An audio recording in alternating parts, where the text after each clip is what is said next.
Գիշերը Իսրայելը հարվածներ է հասցրել Իրանին։ Իսրայելի վարչապետ Բենյամին Նեթանյահուն հայտարարել է արթնացող առյուծ գործողության մեկնարկի մասին, որն ուղղված է իրանական միջուկային ծրագրի դեմ։ Իսրայելի հարձակումից հետո Իրանը վերջին մի քանի ժամվա ընթացքում ավելի քան 100 օդաչու թռչող սարք է արձակել։ Այս մասին հայտարարել է Իսրայելի պաշտպանության ուժերի խոսնակ բրիգադի գեներալ Էֆի Դեֆրինը։ ԱՄՆ նախագահ Դոնալդ Թրամփը հերքել է Իսրայելի կողմից ձեռնարկած գործողություններում ԱՄՆ-ի մասնակցությունը։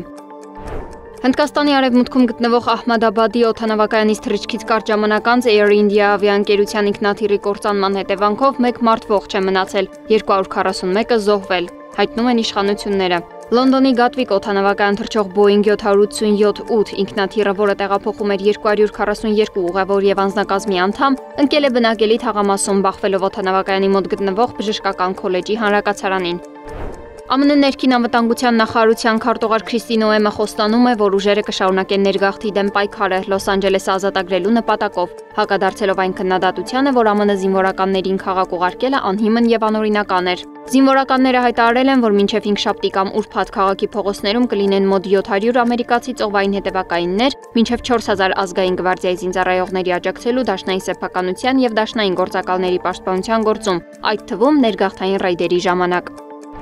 Հյուսիսային Իռլանդիայում անկարգությունների 4-րդ գիշերն էր, բայց դրանք ավելի քիչ են եղել, քան շաբաթվա սկզբին։ 5 շաբթի արմակոմսության Պորտադուան քաղաքում ամբողը լքված շենքից պոկել է աղյուսներ եւ որմնաքարեր, նետել ոստիկանության վրա։ Բալիմենիայում սկսված բռնության առաջին 3 օրերի ընթացքում վիրավորվել է 41 ոստիկան, մինչ օրս ձերբակալվել 15 քաղաքացի։